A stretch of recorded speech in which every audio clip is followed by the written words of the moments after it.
आदरणीय बंधुओं, माताओं व मेरी प्यारी बहनों, राधे राधे। आप सभी का हमारे YouTube चैनल जीवन की धारा पर बहुत बहुत स्वागत है। बंधुओं, आज हम इस वीडियो में लक्ष्मी जी व भगवान श्री हरि नारायण की कथा सुनेंगे, जिसे सुनने सुनाने से श्री हरि व लक्ष्मी जी की कृपा प्राप्त होती है व घर में धन आगमन के नए नए रास्ते खुलते हैं।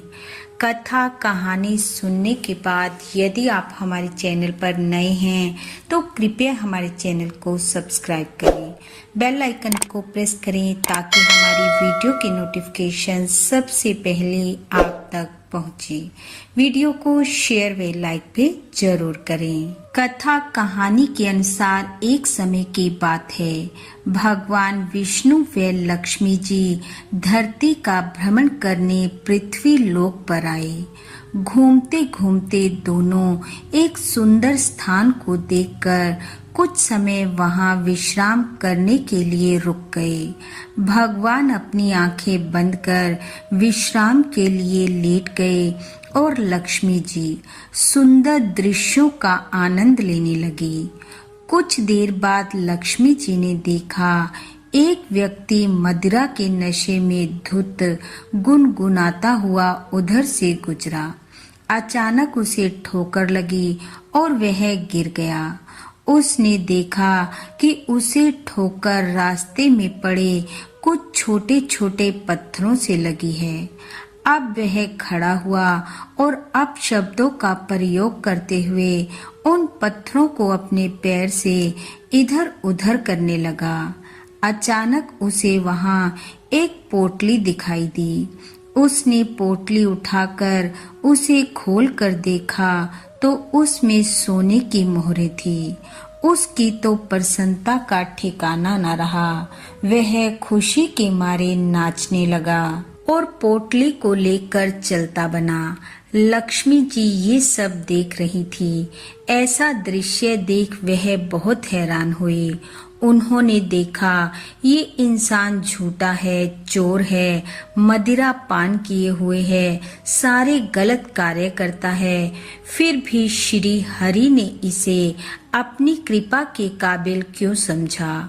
उन्होंने नजर उठाकर भगवान विष्णु की तरफ देखा, मगर वो अभी भी आंखें बंद किए हुए अपने में मगन थे। तभी लक्ष्मी जी की नजर एक और व्यक्ति पर पड़ी जो उसी दिशा में आ रहा था। देखने में वो गरीब लगता था, परंतु फिर भी उसके चेहरे पर शांति और खुशी के भाव थे। तन पर कपड़े पुराने थे पर साफ थे। वह प्रभु भजन गुनगुनाता हुआ जा रहा था कि अचानक उसके पैर में कांच चुभ गया। उसके मुंह से आह निकली और साथ ही पैर से खून की धार बह चली। फिर भी उसने हिम्मत से काम लिया। एक स्थान पर बैठा, कांच पांव से निकाला, अपना गमछा पैर पर बांधा और भगवान का धन्यवाद करते हुए लंगड़ाता हुआ चल दिया। इतने अच्छे व्यक्ति की ये दशा देख लक्ष्मी जी ने फिर से नारायण की तरफ देखा, परंतु वे अभी भी आंखें मूंदे बड़े मजे से लेटे हुए थे। लक्ष्मी जी को अपने भक्त के साथ प्रभु का ये भेदभाव अच्छा नहीं लगा। उन्होंने श्री हरि को झकझोरा। जैसे ही नारायण ने अपनी आंखें खोली, लक्ष्मी जी ने पूछा, प्रभु ऐसा क्यों किया आपने? जो बुरा था उसे धन दे दिया और जो अच्छा था उसे शूल दिया। मुझे आपकी माया समझ नहीं आई। लक्ष्मी जी की बात का उत्तर देते हुए भगवान श्री हरि बोले, देवी मैंने इसमें कुछ नहीं किया। मैंने सिर्फ इनके कर्मों के हिसाब से इनके दुख सुख को कम ज्यादा किया है। लक्ष्मी जी ने पूछा, प्रभु वो कैसे? भगवान बोले, जिस व्यक्ति को सोने की पोटली मिली उसे आज इस वक्त पूर्व जन्म में किए गए सुकर्मों के हिसाब से पूरा राज्य भाग मिलना था, लेकिन उसने इस जन्म में इतने बुरे कर्म किए हैं कि पूरे राज्य का मिलने वाला खजाना घटकर एक पोटली सोना रह गया।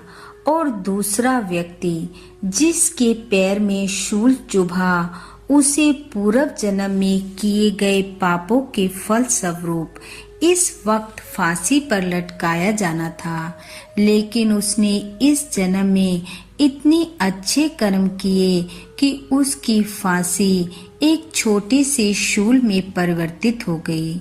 इसलिए देवी मनुष्य ये समझता है कि मैं उसे दुख या सुख दे रहा हूँ। नहीं, ये उसके खुद के किए कर्म होते हैं जो राज्य के खजाने को छोटी सी सोने की पोटली और सूली को शूल में बदल देते हैं।